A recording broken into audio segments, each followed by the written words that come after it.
Imagine, for a second, the absolute greatest threat to a functioning society, Oh, wow. Okay. right? Like if you're like most people, your mind probably goes straight to pure evil. You picture malicious masterminds, corrupt dictators, people actively plotting destruction. Yeah, the classic villains. Exactly. But what if the actual greatest threat is something entirely different? What if it's something far more common, something you encounter, every single day? Right. What if the greatest threat to humanity is actually just stupidity? It is a chilling premise, but it's the exact foundation of the material we're analyzing today. Yeah, it really is. On the desk here, we have a comprehensive historical biography detailing the life and resistance of Dietrich Bonhoeffer, who was a brilliant German theologian and uh, anti-Nazi dissident. Such a fascinating figure. He really is. And alongside that biography, we're looking at his somewhat terrifying philosophical text outlining his theory of stupidity. And finally, just to bridge this historical concept to the modern era, we've got social psychologist Carla Cipolla's famous 5 Laws of Stupidity. So our mission for this deep dive is to explore Bonhoeffer's life, unpack his incredibly provocative theory, and really figure out how it fundamentally changes the way you look at the news, history, and just everyday human behavior. It's definitely one of those concepts that shifts your entire paradigm. Oh, for sure. But to truly grasp the weight of Bonhoeffer's theory, we need to understand the extreme, literally life or death circumstances under which he forged it. I mean, this was not written from a comfortable ivory tower, was it? Not at all, no. Bonhoeffer's theory was written right in the crucible of Nazi Germany. Wow. Yeah. To understand the mind we're dealing with, we got to rewind to his beginnings. Yeah. He was born in Breslau in 1906 into this prominent, highly educated family. His father, Karl Bonhoeffer, was a noted psychiatrist and neurologist. Okay. In fact, his father was rather famous for openly criticizing Sigmund Freud. Oh, wow. Really? Yeah, so rigorous, independent, and often contrarian thinking was essentially the family business. That explained a lot about his trajectory, honestly. Did he always want to go into theology? Because given that background, you might expect him to pursue science or medicine. You would think so. And his older brothers actually were a scientist and a lawyer, and they were highly critical of his choice. I bet. But at just 14 years old, Bonhoeffer decided he was going to study theology. And his intellect was staggering. I mean, he earned his doctorate, graduating summa cum laude from the University of Berlin at age 21. 21. That's just wild. Right. His dissertation was titled Sanctorum Communio, which translates to the communion of saints. And it wasn't just a standard religious text, it was an incredibly deep exploration of the sociology of the church. So he was looking at it from a human group perspective. Exactly. He was arguing that the church isn't just a building or a set of abstract beliefs, but a living, breathing sociological community. A 21-year-old writing a groundbreaking sociological and theological dissertation is just mind-boggling. But I understand his academic journey takes a major turn in 1930 when he travels to America. What was he hoping to find over there? Well, he headed to the U.S. for a Sloan Fellowship at Union Theological Seminary in New York. He was likely looking to expand his horizons, but his initial reaction to the American academic scene was, frankly, sheer disappointment. Oh, really? Why? He was incredibly unimpressed with the American theology students. From his rigorous German perspective, they lacked a serious disciplined interest in theology. They weren't taking it seriously enough for him. Right. He wrote home, recounting how these students would literally laugh out loud when reading passages from Martin Luther about sin and forgiveness. To him, the entire environment felt superficial, like a social club rather than a place of serious inquiry. So he's sitting in New York, feeling completely alienated by the academic elite. Does he ever find the depth he's looking for during that trip? He does, actually, but not in the seminar rooms. He meets a black seminarian named Frank Fisher, who introduces Bonhoeffer to the Abyssinian Baptist Church in Harlem. And that introduction changes the entire trajectory of his life. He starts teaching Sunday school there and listens to Reverend Adam Clayton Powell Sr. preach what was known as the gospel of social justice. How did that differ from the theology he was used to studying back in Germany? Well, in Germany, his theology was highly intellectual, theoretical, and very tied to national identity. In Harlem, he witnessed a church that was actively confronting daily suffering. Those hands-on. Extremely. For the first time, he was deeply exposed to the harsh, lived realities of systemic racial injustice, and he saw the immense, vibrant power of the African-American church advocating for the oppressed. That must have been a huge paradigm shift for him. It was a profound catalyst. He transforms from a rather intellectual nationalist theologian into a dedicated pacifist. He begins to view pacifism not as a passive stance, but as an active promotion of love for all people, deeply committed to social justice and the literal challenging teachings of Christ. I want to fast forward to his return to Germany, because the timeline gets incredibly intense here. He comes back in 1931, completely energized by this new perspective. Then, January 30, 1933 happens. Right. Adolf Hitler becomes Chancellor of Germany. And I know Bonhoeffer didn't just sit quietly by. What was his immediate reaction? Just 2 days after Hitler takes power, Bonhoeffer delivers a radio address directly to the German public. He warns them about the danger of slipping into an idolatrous cult of the Führer, the leader. 2 days later. That's fast. Very fast. And he uses this brilliant play on words, warning that this Führer might turn out to be a Verführer, which means a misleader or a seducer. That is incredibly bold for 1933. How was that broadcast received? We actually don't know the full public reaction because right in the middle of his warning, the broadcast is abruptly cut off. You're kidding. Nope, the microphone simply goes dead. Wow. A terrifying preview of the censorship to come. And this puts him right in the middle of what became known as the church struggle. Oh. How did the rising Nazi regime try to infiltrate the church? And how did Bonhoeffer push back? The regime supported the rise of the Deutschrechten, or German Christians. This was a pro-Nazi movement within the Protestant church that wanted to amalgamate violent Nazi nationalism with Christianity. That sounds completely contradictory. Oh, it gets worse. They went as far as demanding the removal of the Jewish Old Testament from the Bible, arguing it was un-German. That is just wild. Yeah, many viewed this as outright heresy. In response, Bonhoeffer and other dissident theologians helped form the Confessing Church. Their explicit goal was to preserve historical, biblically based Christian beliefs against this rising tide of weaponized, state-sponsored nationalism. It sounds like a massive undertaking, but I imagine it wasn't a smooth, confident path for him. When you're fighting the entire machinery of the state, the pressure must be crushing. Did he ever waver? He did. The pressure was immense, and he felt incredibly isolated. In the autumn of 1933, he actually left for London to serve as a pastor for 2 German-speaking congregations. So he stepped away from the immediate danger. Exactly.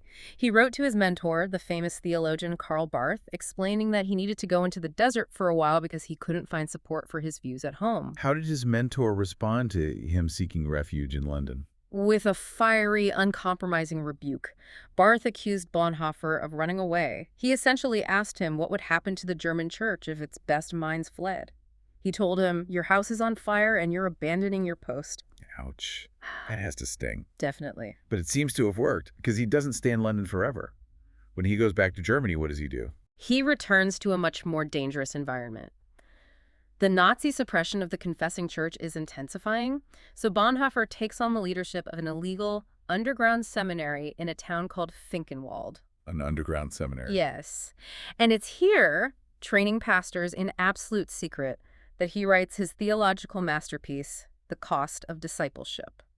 This book introduces a concept that I think is absolutely vital for you, the listener, to grasp, because it has massive implications even today. It's the distinction between cheap grace and costly grace. It really is the defining theological concept of his life. Cheap grace is the idea of forgiveness without requiring any repentance or discipline. It's grace as a bargain basement commodity. Right. You assume you're forgiven by God, so you don't actually have to change your behavior, take a stand against injustice, or sacrifice anything. It's the illusion of virtue without the work. To put that in a modern context, without getting into specific politics, it's a lot like performative activism today. It's the act of posting a trendy hashtag or putting a slogan in your bio to get the social credit of being a good person, but never actually doing the hard, unpopular work in your real community. You want the grace, but you want it to be cheap. That is a perfect parallel. Costly grace, on the other hand, calls you to true discipleship. It demands action. It's costly because, as Bonhoeffer writes, it might cost a person their life.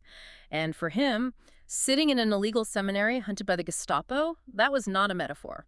Which brings us to 1939. War is imminent. He's a committed pacifist, which means he cannot swear an oath to Hitler or fight in his army.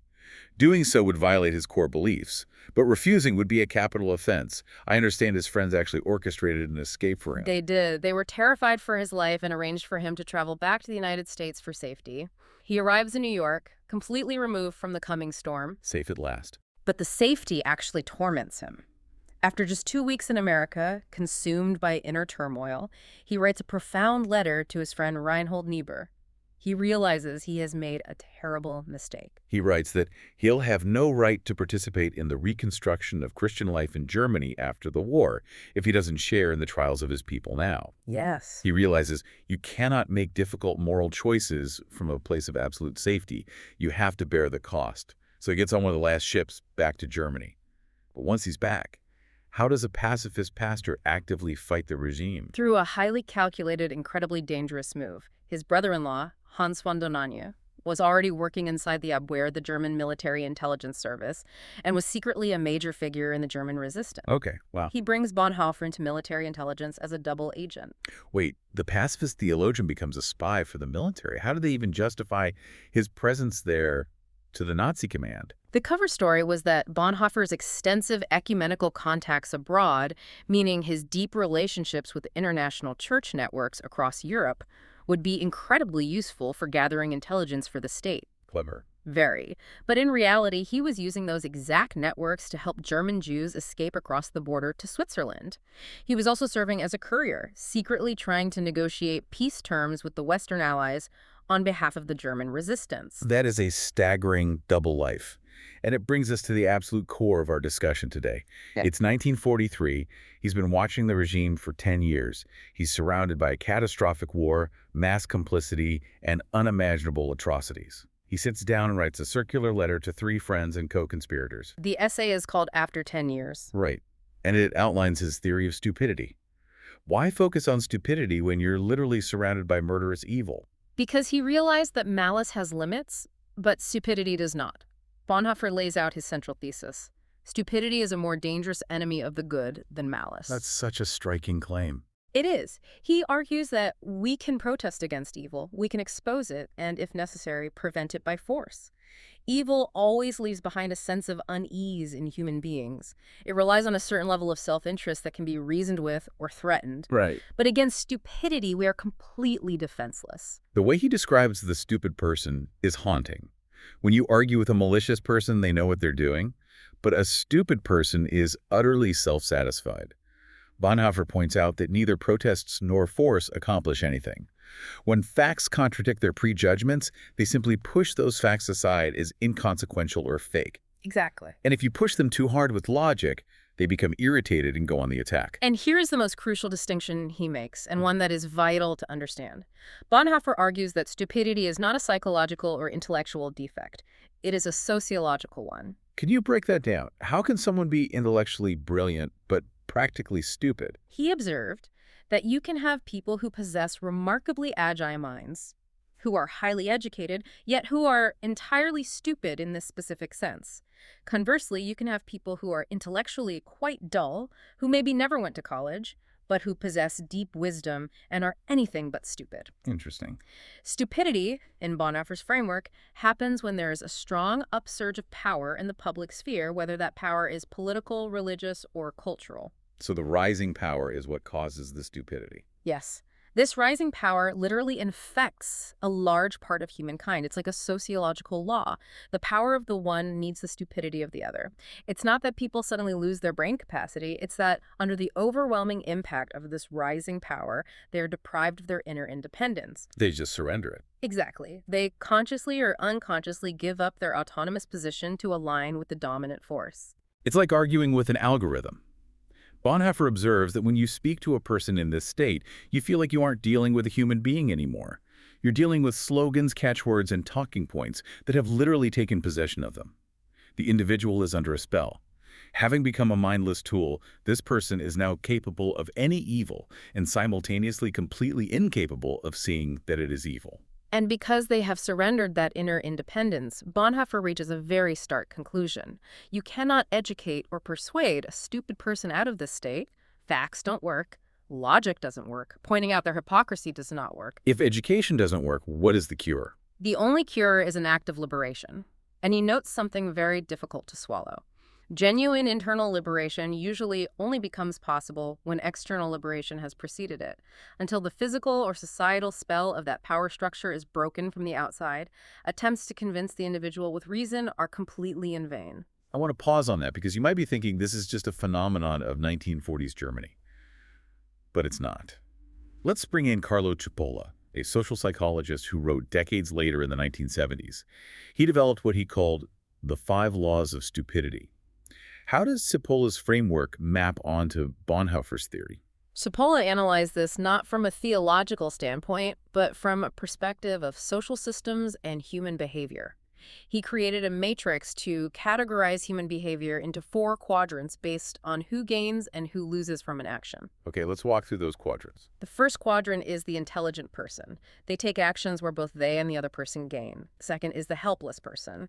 They take actions where they suffer a loss, but the other person gains. The third is the malicious person. They cause a loss to someone else in order to secure a gain for themselves. Which leaves the 4th quadrant, Yeah. the stupid person. How does Cipolla define them? Cipolla defines a stupid person as someone who causes losses to another person or a group of people while deriving absolutely no gain for themselves and possibly even incurring a loss in the process. The stupid person drags everyone down, including themselves, for no rational reason. So, like, a malicious person steals your money to make themselves richer. The stupid person burns down the bank so nobody gets the money, and they get caught in the fire. Precisely. Which is why Cipolla warns that the stupid person is an entirely unpredictable threat. You see, an intelligent person can understand a malicious person because malice is rational. There's a twisted logic to it. Sure. You can anticipate a bandit's moves because they want an advantage, but a stupid creature will harass you for no reason, for no advantage, without a plan, at the most improbable times. You cannot mount a rational defense because the attack itself lacks any rational structure. And this leads to Cipolla's massive warning to non-stupid people. Why do we constantly underestimate this threat? Because reasonable people assume everyone operates with some level of logic. Cipolla states that out of naivete, mercy, or compassion, we frequently put stupid people in positions of authority. We think, oh, they just need some education, or once they get some life experience, they will figure it out. We project our own rationality onto them. We do. We treat stupidity as an intellectual gap that can be fixed with facts, rather than the dangerous, irrational state that it is. We enable them to rise to power, allowing them to make regulations and enforce laws. And what's the result of that compassion? It leads directly to the downfall of society. Reasonable people inadvertently pave the way for their own destruction by trying to reason with the unreasonable. It perfectly mirrors Bonhoeffer's warning that against stupidity we are defenseless if we try to use logic. I want to bring this back to Bonhoeffer's own life to see how these theories held up when he was actually face-to-face with the regime's enforcers. Just days after writing his theory, in April 1943, Bonhoeffer and his brother-in-law are arrested by the Gestapo. He spends a year and a half in Tegel prison. What was his life like in confinement? The human details are heartbreaking. He had just become engaged to Maria von Wedemeyer, who was only 18 years old. She bravely smuggled food and uncensored messages to him, which is how we actually have his famous letters and papers from prison today. Wow. But what is truly remarkable is that even in the darkest, most terrifying circumstances, he continued to live out his costly grace. He ministered to his fellow prisoners and, surprisingly, even to the prison guards. Did he ever have a chance to just walk out of there? With sympathetic guards, you'd think an escape could be arranged. He actually did. He had befriended a sympathetic guard, a corporal named Knobloch, who offered to help him escape. They developed a plan for Bonhoeffer to simply disappear from the prison. But at the last moment, Bonhoeffer declined. Why would he turn down his only chance at survival? He knew that if he escaped, the Nazis would enact brutal retribution against his family, especially his brother and brother-in-law, who were also imprisoned. He chose to stay and face his fate rather than let others pay the price for his freedom. He chose costly grace. That is an unimaginable level of conviction. How does the timeline end for him? In April 1945, the Gestapo discovered the secret diaries of Admiral Wilhelm Canaris, the head of the Abwehr. These diaries fully detailed the extent of the resistance and Bonhoeffer's role in it.